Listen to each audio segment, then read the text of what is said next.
شہد کی مکھیاں، اس میں آپ کو ایک صحابی رسول صلی اللہ علیہ وآلہ وسلم کی شہادت کے بارے میں معلوم ہوگا کہ صحابی رسول صلی اللہ علیہ وآلہ وسلم کی لاش مبارک کو شہد کی مکھیوں نے کیسے ڈانپ لیا۔ آپ لوگوں سے گزارش ہے کہ اس ویڈیو کو اینڈ تک ضرور دیکھیے گا، اور اگر ویڈیو پسند آ گئی تو لائک، چینل کو سبسکرائب اور بیل آئیکن کو پریس کرنا نہ بھولیے گا۔ شکریہ۔ چلیے اب ہم ویڈیو کو شروع کرتے ہیں۔ بسم اللہ الرحمن الرحیم۔ ازل اور کارا کے چند منافق حضور صلی اللہ علیہ وآلہ وسلم کی خدمت میں حاضر ہوئے اور کہنے لگے کہ ہمارے ساتھ چند مبلغ روانہ کر دیجئے جو ہم لوگوں کو دین کی باتیں سکھایا کریں اور ہم لوگ شریعت کے احکام سیکھ لیں۔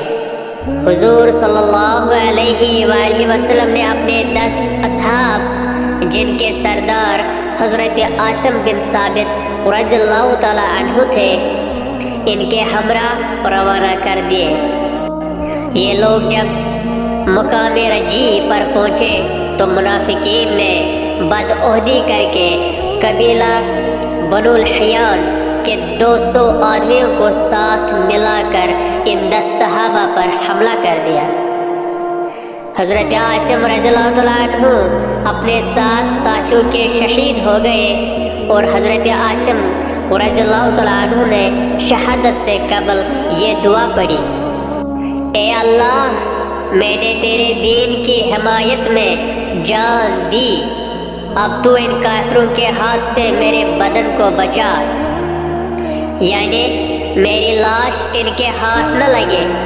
چنانچہ منافقین حضرت عاصم رضی اللہ تعالیٰ عنہ کا سر کاٹنے کے ارادے سے آگے بڑھنے لگے تو اللہ تعالیٰ نے فوراً شہد کی مکھیوں کا ایک لشکر بھیج دیا، جنہوں نے حضرت عاصم رضی اللہ تعالیٰ عنہ کی لاش مبارک پر پردہ ڈال دیا اور کسی کافر کو پاس بٹکنے نہ دیا۔ جب رات ہوئی تو خدا تعالیٰ نے ایک سیلاب ایسا بھیجا کہ حضرت کے بدن مبارک کو بہا کر لے گیا۔ تاریخ اسلام صفحہ نمبر 181۔ دوسرا حوالہ ہے حجت اللہ علی العالمین صفحہ نمبر 869۔